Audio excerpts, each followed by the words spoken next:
रूपाली राणा, आप देख रहे हैं बंधन म्यूचुअल फंड प्रेजेंट फायदेमंद फंड्स और आज के इस शो में हम बातचीत करेंगे Nippon India focused equity fund की। और इसी पर बातचीत करने के लिए हमारे साथ मिस्टर विनय शर्मा मौजूद हैं, जो कि senior fund manager equity investments Nippon India mutual fund से बने हुए हैं। विनय जी नमस्कार, स्वागत है आपका। और अगर बात करें निप्पॉन फोकस्ड इक्विटी फंड की, तो काफी पुराना फंड है। 30 स्टॉक्स में टोटल इन्वेस्टमेंट है across large cap, mid cap, small cap. Performance काफी बेहतर रही है ओवर पीरियड ऑफ टाइम। किस तरीके की स्ट्रैटेजी इस फंड को लेकर विनय की है, उसको समझने की कोशिश करेंगे। किस तरीके का बायस लेकर चलते हैं, जो इन्वेस्टमेंट राशनाले होता है वो किस तरीके का होता है, और कौन से इन्वेस्टर्स के लिए कैटेगरी सूट करती है, और किस तरीके के रिटर्न्स आगे जाते हुए एक्सपेक्ट करें। हर पर्सपेक्टिव से इस फंड पर डिटेल में करेंगे चर्चा इस शो में अगले आधे घंटे में।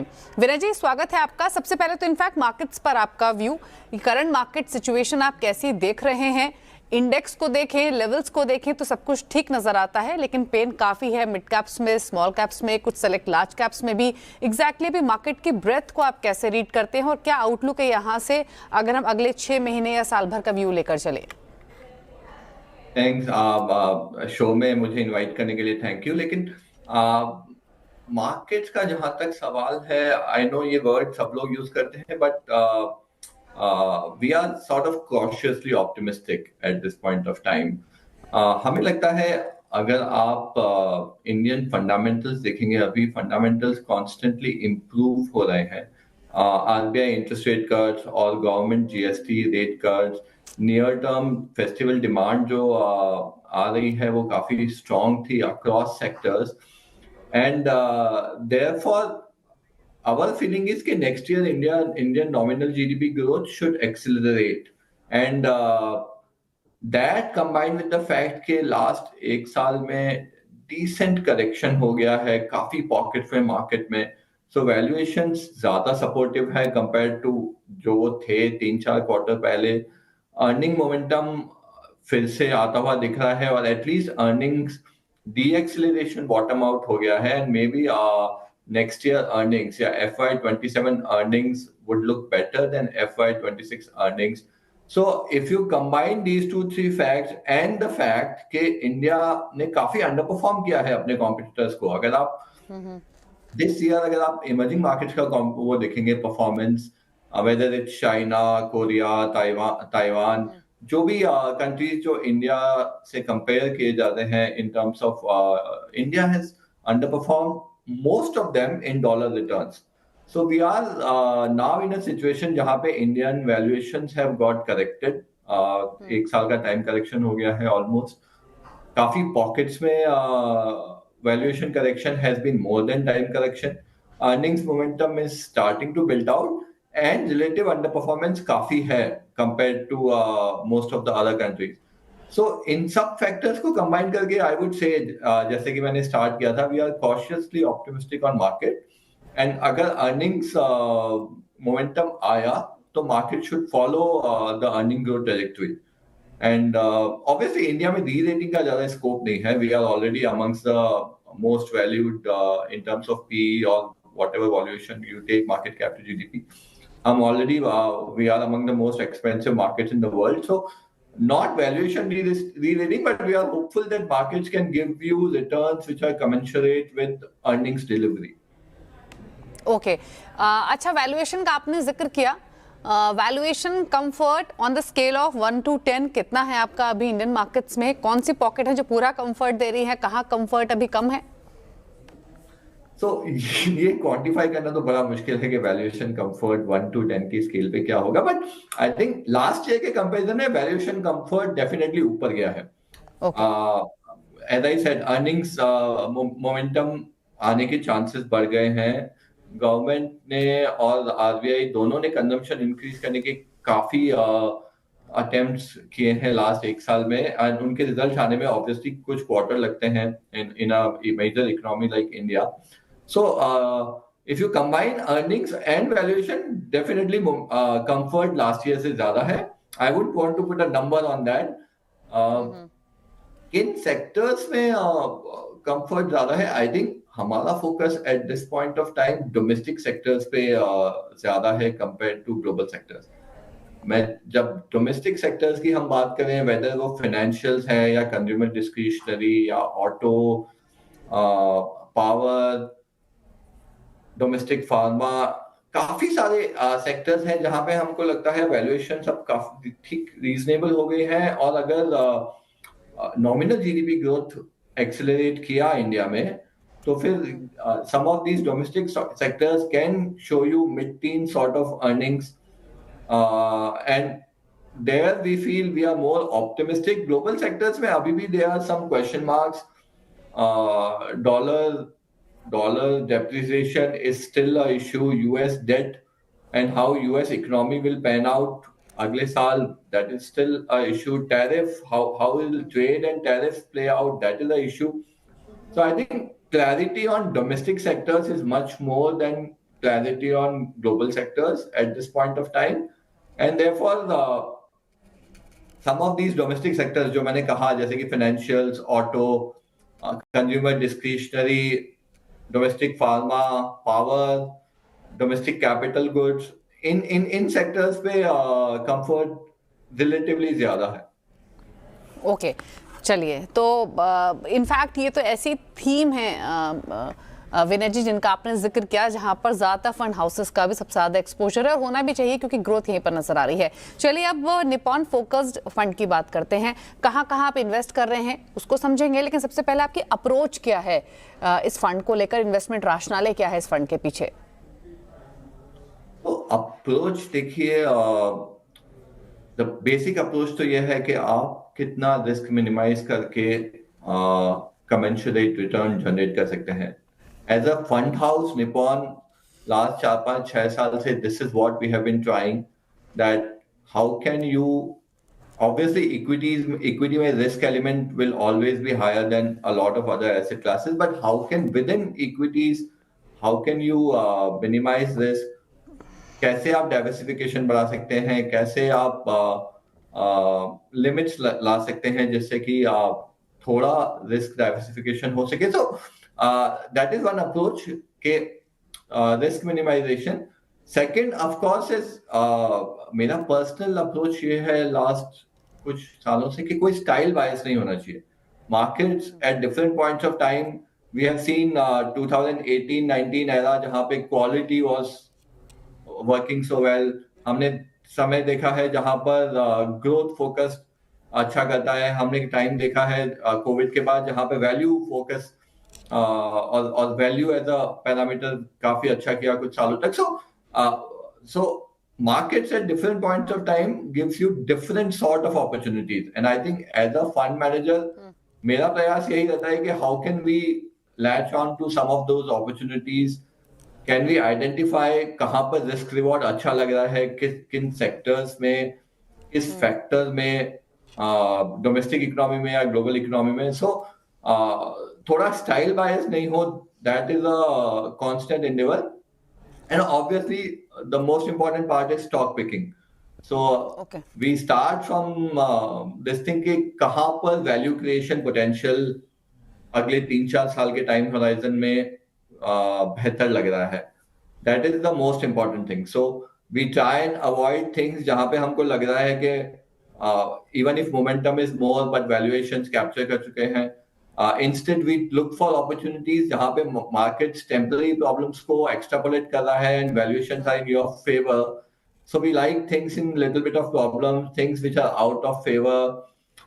थोड़ा element of contra strategy है in managing the fund over the last few years. So that is broadly how we manage the fund. Basically the idea is to look for opportunities जहां पर risk reward बेहतर है और जहां पर value creation potential different scenarios में ठीक लग रहा है। ओके, अच्छा, तो अभी आप क्या फुल्ली इन्वेस्टेड हैं इस फंड में या कुछ कैश पर भी हैं?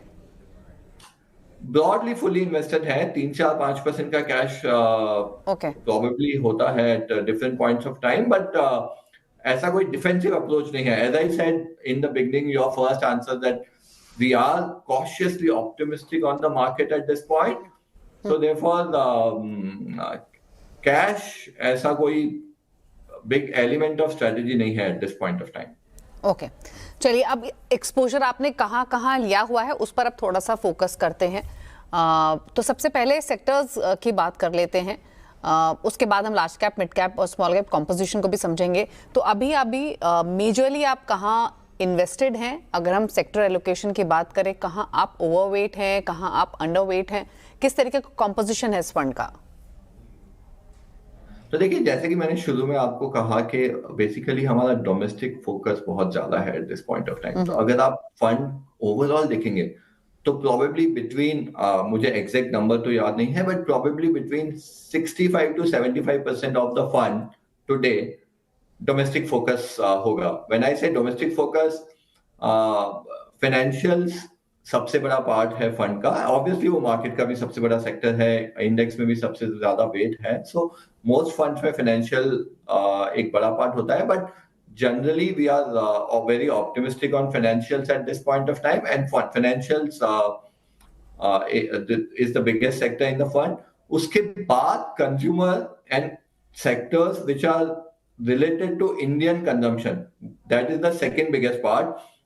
अब वो obviously diversified है, it could be consumer discretionary, it could be जो नई internet companies हैं which are related with Indian consumption, it could be auto, but broadly अगर आप एक बड़ा थीम देखेंगे तो इन सब सेक्टर्स के पीछे theme is Indian consumption.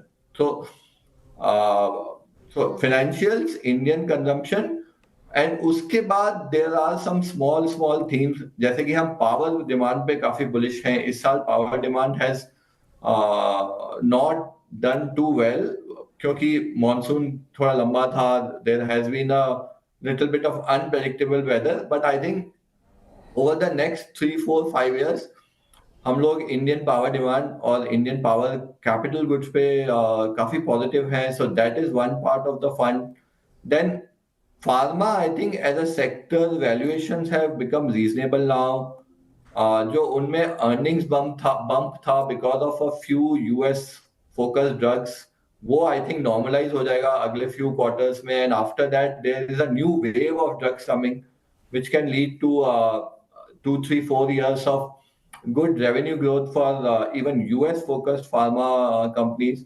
So pharma is one sector जो अभी interesting लग रहा है हम लोगों को, and then there is a bunch of pure bottom up stocks जो हम किसी sector wise classify नहीं करना चाहता मैं, but because we are talking about sectors, I think the bigger sectors at this point are financials, Indian consumption, pharma, and power and related capital goods. These are the four big themes in the fund.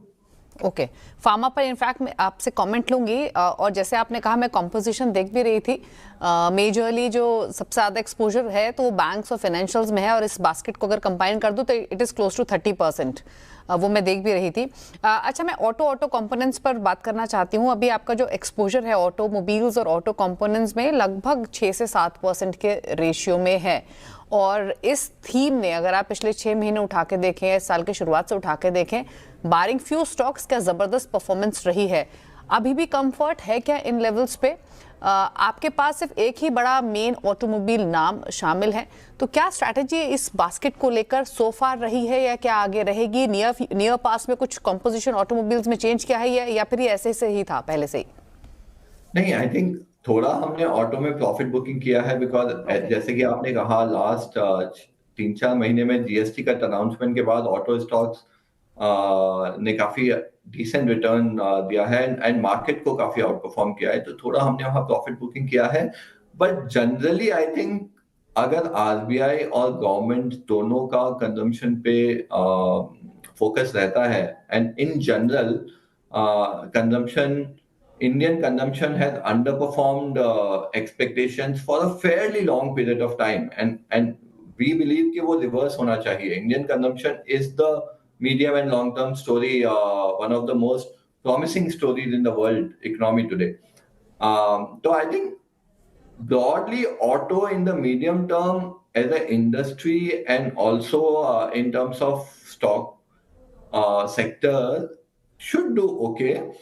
At this point of time, जैसे कि मैंने कहा हमने कुछ profit booking किया है, so point of absolute point of time portfolio देख के you don't get the idea, but I think over last 2-3 years generally हम लोग ऑटो पे काफी decently positive रहे हैं, and I think whenever valuation is correct or we get an opportunity, we would like to enter auto again.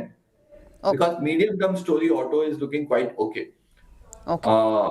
Also, I think this year global auto has done very badly because of this tariff, US tariff, general slowdown in some economies, the impact of Chinese cars, all of that. I think this is also a cycle that will pass by, and maybe global auto will also start looking good over the next few quarters. And Indian companies हैं जो काफी global auto जिनका की predominantly global revenue रहता है, वो companies भी अब इंटरेस्टिंग लगने लग गई है. So both domestic oriented auto as well as auto which caters to exports and global economy, both of them are starting to look okay now. Okay.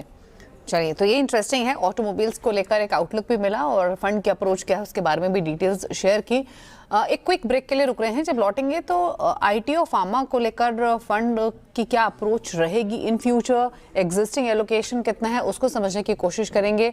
और भी कई सवाल हैं मन में, उन पर भी बातचीत करेंगे विनय जी से इस फंड से रिलेटेड.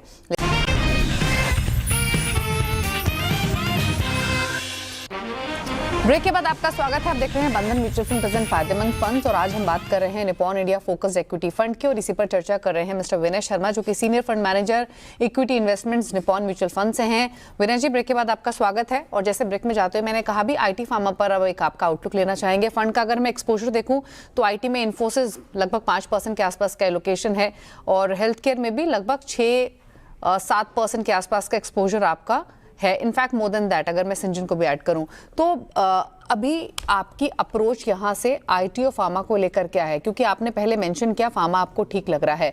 फार्मा में भी क्या बहुत सेलेक्टिव है, अगर हाँ तो क्या अप्रोच है एग्जैक्टली आपकी, और आईटी को लेकर जो आपकी होल्डिंग है उस पर आपके कमेंट्स क्या हैं? सो आईटी पिछले कुछ क्वार्टर्स, ब्रॉडली पिछले 2-3 साल से हम लोग फंड में अंडरवेट ही रहे हैं कंपेयर टू मार्केट और इंडेक्स. एंड जनरल, जैसे कि मैंने शुरू में भी कहा, we are more positive on domestic oriented sectors compare to global sectors. Also I think Indian IT जो न्यू वेव चल रहा है of artificial intelligence and some of the new applications that have come up over artificial intelligence in the past few years. Indian IT as of now is not a big player in that market, and therefore the IT we have been underweight. On the pharma side, जैसे कि focus fund है, obviously we have to be selective in stock picking, but I think pharma पे we are getting थोड़ा a little more bullish now. Domestic pharma is doing okay. और जैसे कि मैंने पहले कहा अपने एक आंसर में कि ग्लोबल रेवेन्यूज या एक्सपोर्ट रेवेन्यूज भी ऐसा लग रहा है कि अगले 3-4 क्वार्टर में नॉर्मलाइज हो जाएंगी, और उसके बाद there could be a phase of 2-3 years जहां पे export revenues also start doing okay compared to what we have seen in the recent past. And valuations in pharma are much more reasonable. Last कुछ quarter से pharma stocks ने कुछ खास deliver नहीं किया है, एंड देयरफॉर थोड़ा time correction हो गया है, थोड़ा वैल्यूएशन करेक्शन हो गया है. तो फार्मा में risk reward is looking much better. IT हम अभी भी स्केप्टिकल है, and we have to see signs of pickup in global IT demand and particularly US IT demand IT पे ज्यादा पॉजिटिव होने के लिए. ओके, चलिए. अच्छा, इसके अलावा अब हम large cap, mid cap, small cap allocation को समझें विनय जी. तो जैसे मैंने कॉम्पोजिशन देखा भी ज्यादा इंक्लिनेशन आपका लार्ज कैप्स की तरफ है. एग्जैक्टली अगर आप एक आइडिया दे सके परसेंटेज टर्म्स में किस तरीके का एक्सपोजर है, और क्या ये नियर पास्ट में ये composition large cap versus mid cap versus small cap क्या चेंज हुआ है? तो देखिए, फोकस फ्लेक्सी कैप की तरह कोई लिमिटेशन नहीं है large cap, mid cap, small cap में. जनरली हम लोग, अगर मेरा लास्ट 5-6 साल का एक्सपीरियंस देखे तो हम लोगों ने large cap between 40 to 65, mid cap between 20 to 30 and small cap भी I think between 10 to 25 इस तरह का allocation रहा होगा depending on कहाँ पे risk reward अच्छा है और कहाँ पे valuation ज़्यादा comfortable है। जैसा कि मैंने पहले कहा कुछ quarters back Indian valuations were looking stretched, especially small cap और mid cap valuations काफी stretched लग रहे थे 4-5 quarter पहले। So generally last 3-4 quarters में large cap का proportion fund में increase हुआ है by about 7, 8, 9, 10%, something like that. So large cap has gone up in last few quarters. Mid and small cap थोड़ा कम हुआ है, बट ऐसा कोई फिक्स्ड स्ट्रैटेजी नहीं है जहां पर रिस्क रिवॉर्ड इंटरेस्टिंग है, जहां पर वैल्यूएशन कंफर्टेबल है और जहां पर बॉटम अप स्टॉक आइडियाज मिल रहे हैं। The fund has the flexibility to move across market caps. I don't know if that answers your question और इफ आई मिस्ड एनीथिंग। नहीं, बिल्कुल नहीं, आपने क्लियरली डिटेल में बताया क्या अप्रोच एग्जैक्टली। अच्छा चल, अब चलिए कुछ और बारीकियों को समझने की कोशिश करते हैं विनय जी। अगर हम जिस तरीके का मार्केट कभी कभी काफ़ी वॉलेटाइल होता है, काफ़ी ऊपर नीचे के दायरे देखने को मिलते हैं, उस समय आपकी अप्रोच क्या रहती है उस वॉलेटिलिटी को मैनेज करने के लिए? अगर हम इस फंड की अप्रोच को देखें या इन्वेस्टमेंट को देखें, क्या उसको ध्यान में रखते हुए उसी तरीके का एलोकेशन किया गया है? तो देखिए, जैसे कि मैंने पहले भी कहा, फंड के फ्रेमवर्क में थोड़ा इनबिल्ट प्रोसेसेस हैं थोड़ा वॉलेटिलिटी मैनेज करने के लिए, but generally equity as a asset class volatility will always be a large part of it. Equity से आप वॉलेटिलिटी ज्यादा हटा नहीं सकते, and as a fund house and as a fund manager short term volatility actually doesn't bother us. Short-term volatility only gives you opportunities to find favorable risk-reward, favorable valuations, to pick bottom-up stocks. So there is nothing, and this being a focus fund, जहाँ पे सिर्फ 30 investments हैं, you can't do big changes in short term. So there is no specific approach to manage short-term volatility. बस प्रयास हमेशा यही रहता है कि we have stocks where risk reward is favorable, where there is not big downside risk in various scenarios. So we look at when we are investing, तब हम try करते हैं कि जितने probabilities, जितने scenario envisage कर सकते हैं वो कर लेते हैं। उसके बाद if something comes up unexpectedly, which will always happen, then we have to react to that, and that is the only thing we can do. So that is about volatility. Okay. Again, have I missed anything? No, nothing. अच्छा विनय जी, एक final question आपसे, हमारे viewers के point of view से, अगर कोई इस fund में एक्सपोजर लेना चाहता है तो एटलीस्ट कितना होराइजन लेकर चले अगर एक्सपोजर लेता है, तो ताकि ट्रू पोटेंशियल रिटर्न्स के मामले में इस फंड का उसे फायदा मिल सके? और दूसरा, ये एपेटाइट किस तरीके की होनी चाहिए इन्वेस्टर की? तो देखिए, इसका मेरे पास हमेशा सिर्फ एक ही आंसर होता है। अगर आप इक्विटीज में इन्वेस्ट कर रहे हैं तो आपका होराइजन कम से कम 3 से 5 साल होना चाहिए। Equities is not a short term asset class. Okay, companies do not grow in a few quarters. In large economies, things don't happen, things don't change in a few quarters. So जब आप equity में invest कर रहे हैं, at least 3 से 5 साल का horizon लेके आइए, and which is similar for this fund.